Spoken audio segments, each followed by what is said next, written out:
folks, and welcome back to the Original Church. Today we're dealing with an important question. Was Peter the first pope? Was Peter the first bishop of Rome? Was Rome really the headquarters of the church in the original church? All of these questions and more we're going to tackle today. But because this is kind of a big question and requires a bit of nuance, we are going to take it in about 4 or 5 parts. And so we begin with the obvious place to begin. Who was Peter?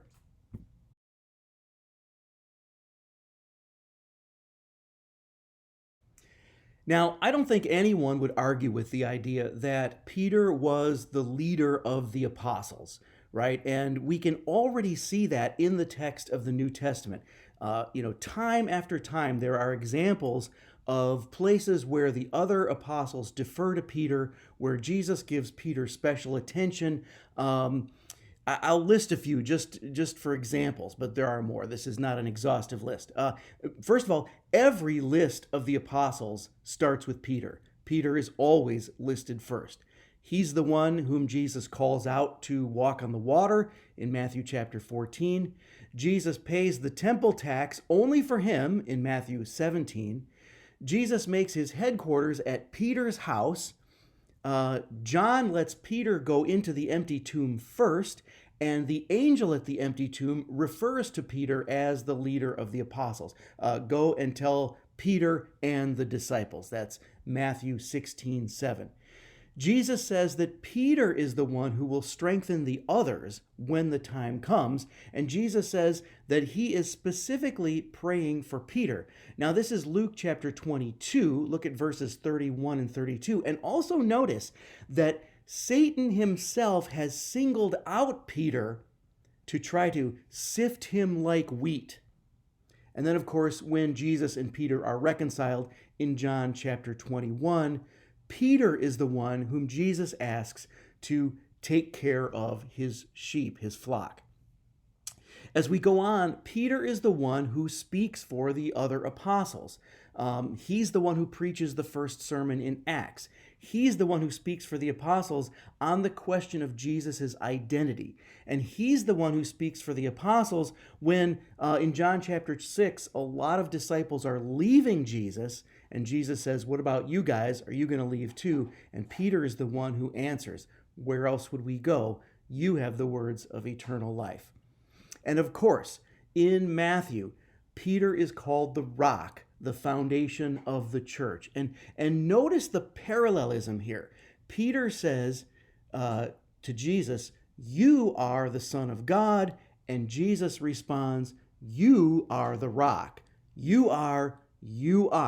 Right? And by the way, if you've ever heard any of these New Testament interpreters talk about the difference between the Greek words Petros and Petra, the masculine and feminine versions of that, don't put any stock in that distinction, because in Aramaic, the word is exactly the same. Kepha and Kepha, same word. So don't worry about the difference between Petros and Petra, the masculine name, the feminine form of the word for rock, blah, blah, blah. Don't worry about that. It's all the same. Now, on the other hand, right, this is not obviously a description of Peter's character. Jesus is not describing Peter as someone who is solid as a rock, because obviously Peter is the one who denies Jesus. So this idea of Peter as the rock on which the church will be founded, well, it's not really separate from Peter's confession. It's both. It's who Peter is, and it's what he confesses. It's what he will teach. It is the office or the place that Peter holds. And that's what will not be defeated by the gates of hell. Now, of course, Peter himself failed by denying Jesus. And obviously, some of Peter's successors in that same office failed at times as well. But there is this promise of Jesus that the church itself is tied to this office. They stand or fall together, and the gates of hell will not prevail against it.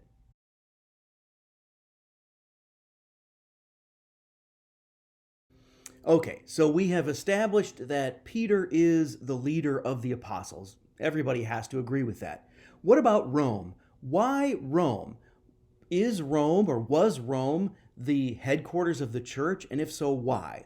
Well, look, by rights, Peter should have been the first bishop of Jerusalem.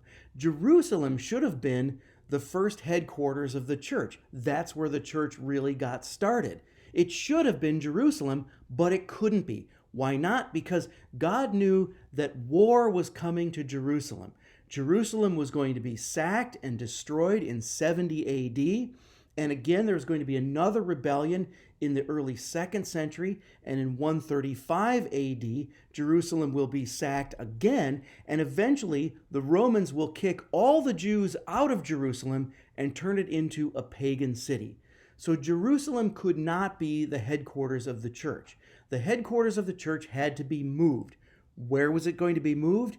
Well, it only makes sense that the headquarters of the church was going to be moved to the capital of the empire, the center of the known world, the place from where the gospel could spread to everywhere in the world. Now, to be fair, a lot of the church fathers saw Rome as the place of both Peter and Paul, because both Peter and Paul are buried there, and I'll get into that in a minute. So a lot of the church fathers would refer to Rome as the center of the church, the headquarters of the church, but then they would mention both Peter and Paul when they're talking about the authority of the city of Rome.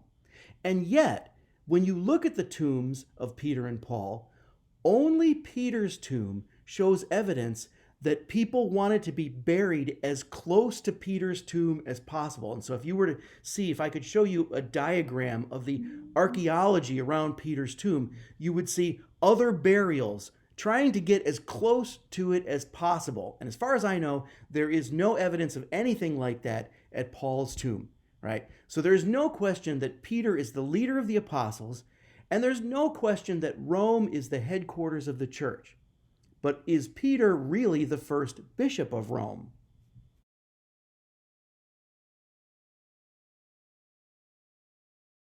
So, was Peter the first bishop of Rome? Well, first of all, on the subject of the office of bishop in the original church in general, see my previous video, Did the Original Church Have Bishops? Now, Jesus gives to Peter the keys to the kingdom of God. Now, this concept of the keys comes from the idea in the Old Testament of the steward of the king's household. Look at Isaiah chapter 22, for example. And so when Jesus gives to Peter the keys to the kingdom of heaven, Jesus is saying it's like he is the owner of a household who's going away on a long trip and he's leaving Peter in charge. Peter is the steward. Peter is the representative of Jesus until he returns, who holds the keys to his house. So Peter is the shepherd who is standing in for the good shepherd. He is the steward with the keys to the gate of the entrance to the kingdom of God. That gate to the entrance of the kingdom is the church. Now, I know in the Gospel of John, Jesus says that he is the gate. So yeah, technically, Jesus is the doorway into the kingdom, but the church is the gate to Jesus, and Jesus is the gate into the kingdom. And the point is that when Jesus said, we must remain in him like a branch remains connected to the vine, well, how do we do that? We do that through the sacraments of the church. To remain in Jesus is to remain in communion in the church. Now, on one level, this thing about the keys is actually about church discipline. It's about the authority to forgive sins in God's name. But all the apostles get that, and of course, they transmit it to their successors. But remember that the authority to forgive sins also implies the authority to not forgive sins, which is the church's discipline of excommunication. And so, again, we're back to this idea that the church is a gateway into the kingdom of heaven. Now, this is not to say that God can't save people in various ways, but the point is that this is where we get the universal early Christian conviction that outside of the church there is no salvation. That's because outside of the church there are no valid sacraments. And so, in any case, the church is the normative way into heaven. And the sacraments of the church and the discipline of the church, all of this is presided over by the successors of the apostles, who are in communion with the successor of the leader of the apostles, who is Peter and his successors. I would encourage you to see my other previous video on apostolic succession, why Christianity is like Kung Fu, and that will fill you in a little bit on the background there. So historically, Peter was the first apostle to get to Rome. He got to Rome somewhere between 42 and 44 AD. There is no evidence of any other apostle being in Rome before him, and there's no evidence of any other apostle being there after him for quite a while. Now, of course, he's not the first Christian in Rome. Peter did not bring Christianity to Rome, as far as we know. There would have been Romans in Jerusalem for Pentecost who would have brought Christianity back to Rome with them. But Peter is the first apostolic leader in Rome, and that makes him the highest authority in Rome as soon as he gets there. And he's in Rome from the time when he escapes prison in the book of Acts. It's about 42 AD or so. He's there in Rome until he has to go back to Jerusalem for the Jerusalem Council in about the year 50. And then after the council, he goes back to Rome.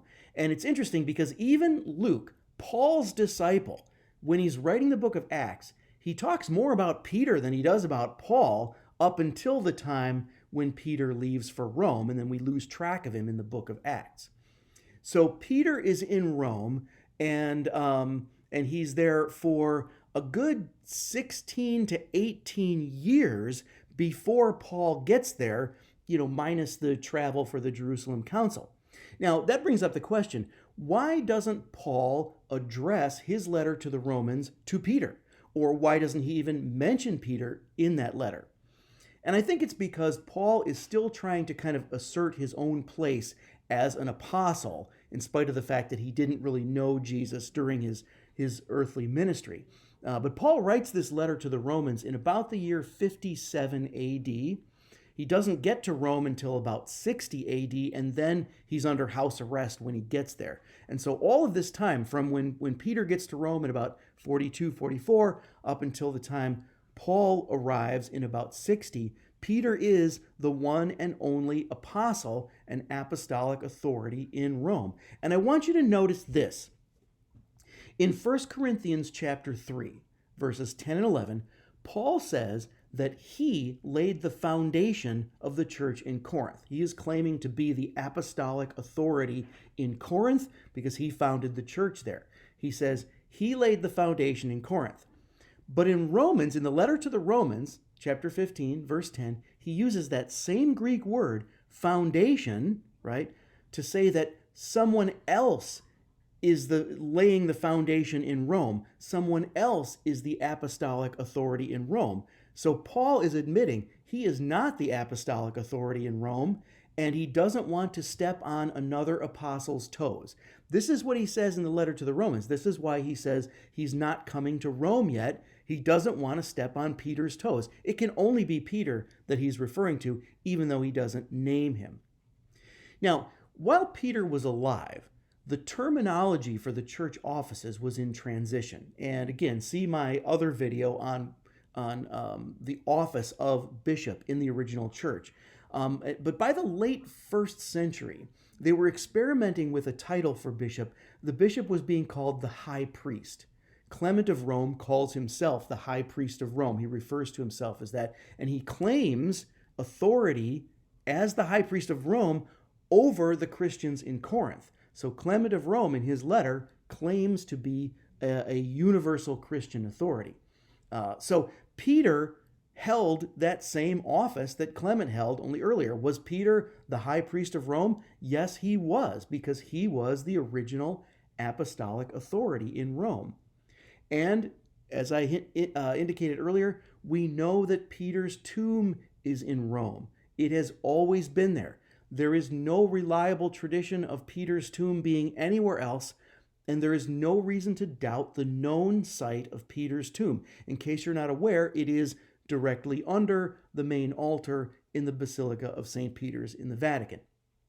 Now, of course, Paul's tomb is in Rome too. But as I mentioned earlier, there's no evidence that I know of people in the first century or that early trying to get themselves buried close to Paul's tomb the way there is for Peter's. So, was Peter the first pope? Well, he wasn't called that in his lifetime, but remember, pope is just an English word. It's a form of the word papa, for father. And yes, the early Christians did call their priests father, and the bishop of any city would be considered the father of the extended Christian family in that city. In Roman terms, the pater familias, the extended family father. So yes, Peter would have been seen as the father, the papa, to the Christians in Rome. The pope is just the bishop of Rome. Now, of course, he's really what we would call an archbishop, or in historic terms, a metropolitan. And every metropolitan has authority over a region, but the metropolitan of Rome has authority over the whole church as the final arbiter of disputes, and we can see that played out historically, and as the last court of appeals, as the place where the buck stops. And if you've seen my video on apostolic succession, you know that in the early church, if you want to be considered teaching the right doctrine, you have to be known to be in agreement with what is being taught in the church at Rome.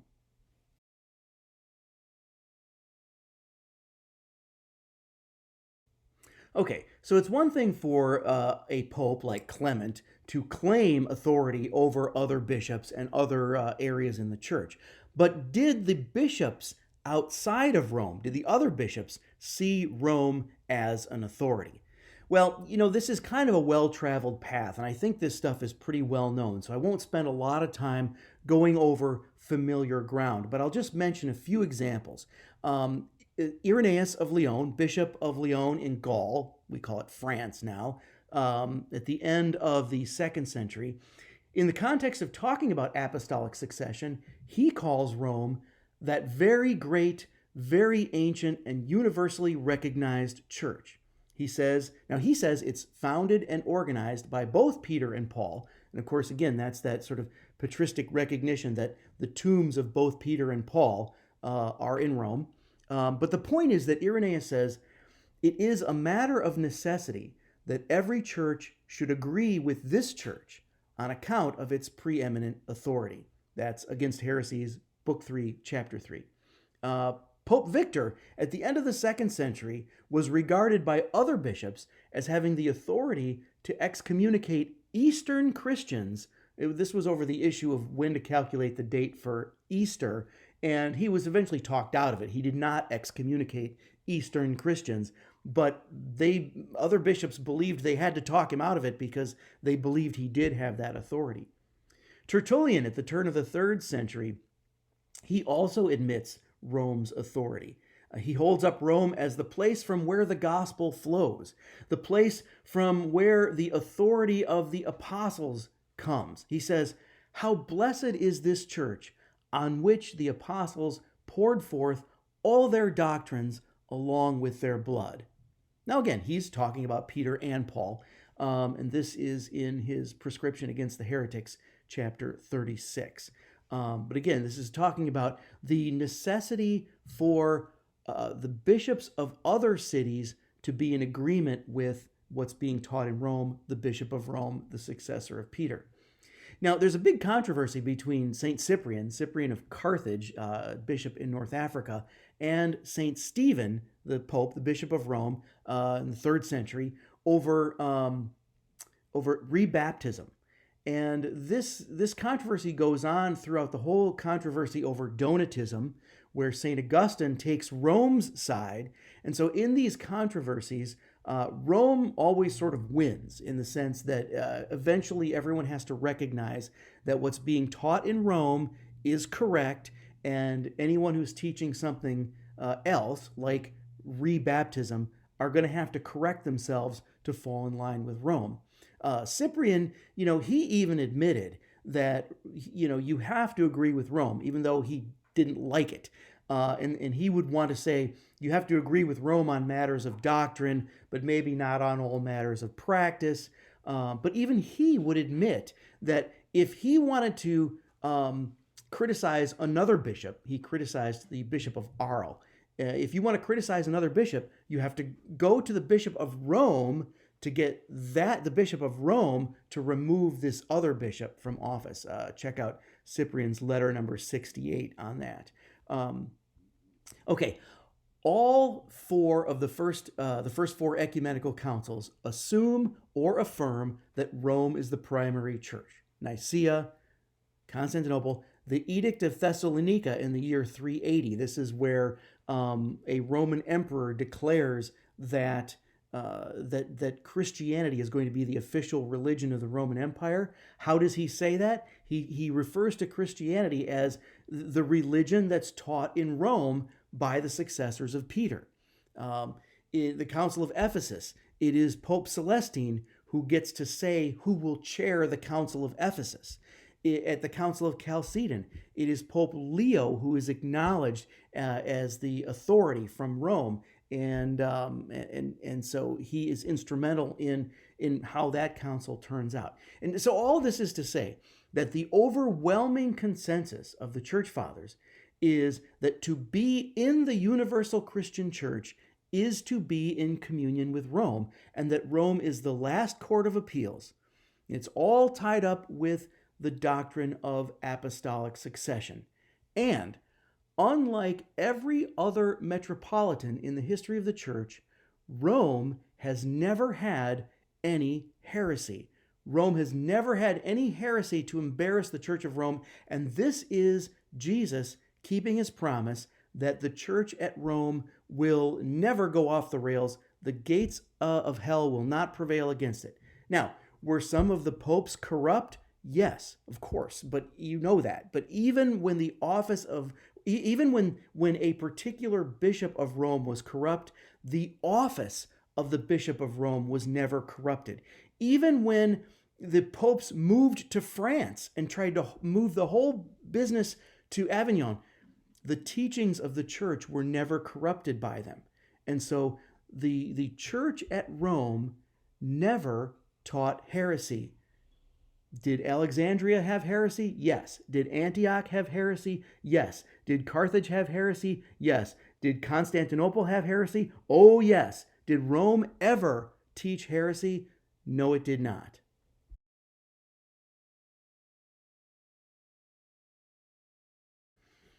Okay, now if you've done your homework, I know what you're thinking. What about Pope Honorius? He is the one pope who's usually brought out as a representative of Rome who taught heresy. And first of all, you just have to acknowledge that even if it were true, he would be the exception that proves the rule, because he'd be the only pope anyone could ever point to who taught heresy, except that he never did. So let's just talk about Pope Honorius for a second. He was Bishop of Rome in the 7th century, from the year 625 to 638. Now, Pope Honorius never taught heresy. On the other hand, he was not the greatest scholar the office of Pope has ever seen, and he made a mistake. It was in the midst of various attempts to reconcile the factions after the Fourth Ecumenical Council of Chalcedon. And there was a proposal for something that was presented as a compromise. Now, this is called monoenergism. You don't need to worry about this. It's Greek for one energy, and it was proposed as a way to talk about the two natures of Christ being united in one person as having one energy. Don't worry about the details of it, but there is a problem with it. It is a heresy because it is ultimately a version of something else that the church had already seen called monothelitism, meaning one will. So proposing the idea that Jesus, the person of Jesus, only had one will in him, when in fact the church has clarified that Jesus Christ is one person with two wills, a human will and a divine will, because he has two natures. Okay, so there's this guy named Sergius who is promoting monoenergism as a kind of compromise to try and get the factions back together. Pope Honorius didn't really see the heretical implications of monoenergism. He didn't really see how Sergius was trying to take the church down the wrong path. And so he thought Sergius was orthodox, and so he publicly said he agreed with Sergius because he was hoping for the reconciliation of these various factions. But he just didn't understand the intricacies of the Christology here, and so he wrote a letter in support of Sergius that was kind of intentionally vague, and also he didn't really know what he was talking about.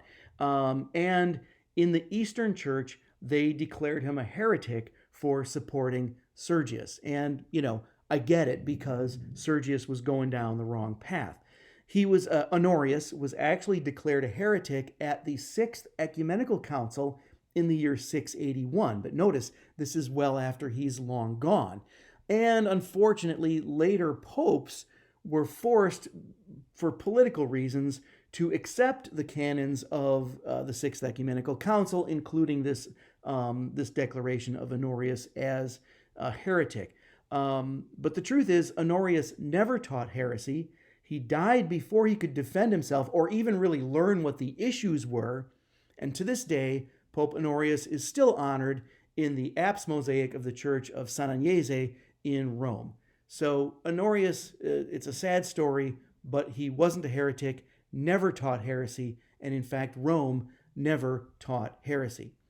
So, to conclude, there is nothing wrong with giving Peter the title of the first pope, because he was the leader of the apostles, and he was the first apostolic authority in Rome. He was the first bishop of Rome. And Rome was and is the headquarters of the church by God's providence. That's how it was, and that's how it is. I'll see you next time. Hey, thanks for watching. Well, you know the drill. Subscribe, notifications, blah, blah, blah. But if you liked this video, please share it. And if you want more, consider getting one or more of my books. Or better yet, join me and the original church community on locals.com. There you can comment and interact with the rest of us. I hope to see you there.